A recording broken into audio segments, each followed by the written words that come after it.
بسم اللہ الرحمن الرحیم۔ احادیث طیبہ کے مطالعہ سے ایک بات ملتی ہے کہ اگر کوئی شخص استطاعت کے باوجود، قدرت کے باوجود، مالی حیثیت کی درستگی کے باوجود حج کی ادائیگی میں کوتاہی سے کام لیتا ہے، حج کی ادائیگی کی فکر نہیں کرتا، تو رسول اللہ علیہ السلام نے بہت زیادہ ناراضگی کا اظہار فرمایا۔ بلکہ صرف رسول اللہ علیہ السلام کی ناراضگی نہیں ہے، اللہ جل جلالہ کی بھی ناراضگی ہے۔ چنانچہ جامع ترمذی کی کتاب الحج میں ایک حدیث پاک لکھی ہے کہ جو شخص کسی ظاہری رکاوٹ کی وجہ سے یا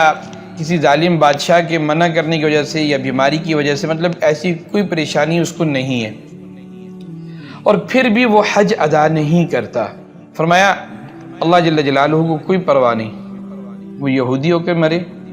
یا عیسائی ہو کے مرے۔ مطلب یہ ہے کہ یہ شخص مالی استطاعت کے باوجود، اللہ جل جلالہ کے گھر جانے کی قدرت رکھنے کے باوجود، اس کو اتنی فکر پیدا نہیں ہو رہی کہ جس اللہ نے مجھے اتنا رزق دیا ہے، اتنے وسائل دیے ہیں، میں اس اللہ کے گھر نہیں جا رہا،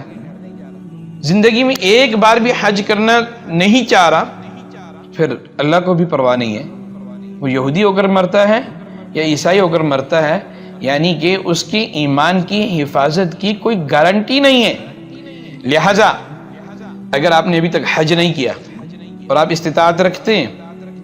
اب بھی وقت نہیں گیا، فکر شروع کر دیجئے، حج کے لیے پلان شروع کر لیجئے، تاکہ مرنے سے پہلے اللہ جل جلالہ آپ کو حج کی توفیق عطا فرمائے، اللہ تعالی عمل کی توفیق عطا فرمائے۔